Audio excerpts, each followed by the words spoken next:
था।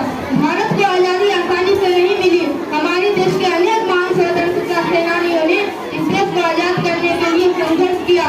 महात्मा गांधी, भगत सिंह, नेताजी सुभाष चंद्र बोस, चंद्रशेखर आजाद, सरदार वल्लभ भाई पटेल और कई अन्य वीरों ने अपनी साहस से देश की युवाओं में और कई अन्य वीरों ने इस देश को आजाद कराने के लिए अपना महत्वपूर्ण योगदान दिया। इनके त्याग और बलिदान को हम कभी नहीं भूल सकते हैं। महात्मा गांधी ने सत्य और अहिंसा के मार्ग पर चलकर स्वतंत्रता आंदोलन को मजबूत बनाया। भगत सिंह और चंद्रशेखर आजाद जैसे वीरों ने अपनी साहस से देश की युवाओं में देशभक्ति की भावना जगाई। नेताजी सुभाष चंद्र बोस ने देश को आजाद कराने के लिए आजाद हिंद फौज का नेतृत्व किया। स्वतंत्रता दिवस में उन वीरों की याद दिलाता है जिन्होंने अपने देश के लिए कठिनाइयों का सामना किया। इसलिए हमारा कर्तव्य है कि हम अपने देश की स्वतंत्रता का सम्मान करें, देश की एकता बनाए रखें, भारत को बेहतर एवं मजबूत राष्ट्र बनाने में अपना योगदान दें।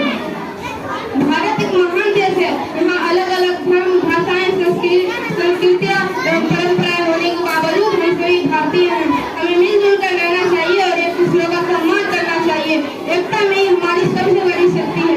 आज हमारा देश शिक्षा, विज्ञान, तकनीक, खेल और कई अन्य क्षेत्रों में लगातार आगे बढ़ रहा है। हमारे वैज्ञानिक, सैनिक, किसान, डॉक्टर और विद्यार्थी देश की प्रगति में अपना योगदान दे रहे हैं। हमें भी अपने जीवन में मेहनत, ईमानदारी और अनुशासन को अपनाकर देश की तरक्की में अपना योगदान देना चाहिए। कुछ लोग कहते हैं कि इस देश को छोड़कर चले जाओ, हम कहीं नहीं जा रहे हैं। हिंदुस्तान छोड़कर हम कहीं नहीं जा रहे हैं। हमने इसी मिट्टी में जन्म लिया है और मरने के बाद भी इसी मिट्टी में दफन हो जाएंगे। हम मौलाना अबुल